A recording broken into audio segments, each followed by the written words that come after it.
Aming event na ito ay inorganize ng Calabarzon Association in France, which is under ng Calabarzon Club Sportif Franco-Philippin in Paris.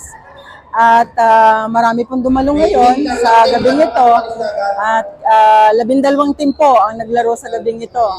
At ang mga kabataan natin ay Competing ng basketball tournament po ng Calabarzon. Sa edad po ito, 50 years old. Talagang basketball pa rin ang ilig. Hinahanap po ng aking katawan, iwas bisyo, kaya tumagal na sa edad na to. Resistensya, yung lang po. Sa lahat po ng mga mahilig sa basketball, sa kanyang edad ko, ano lang po, sport lang po.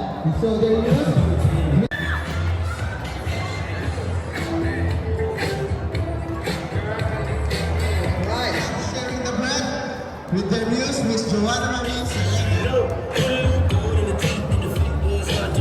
Okay. Next, we have.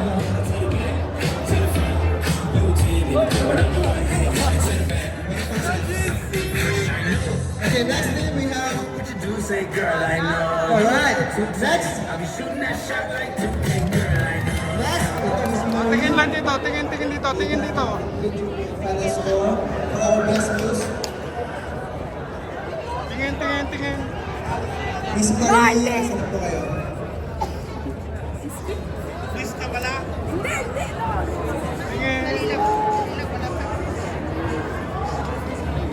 Sige po, take your time. Mahirap.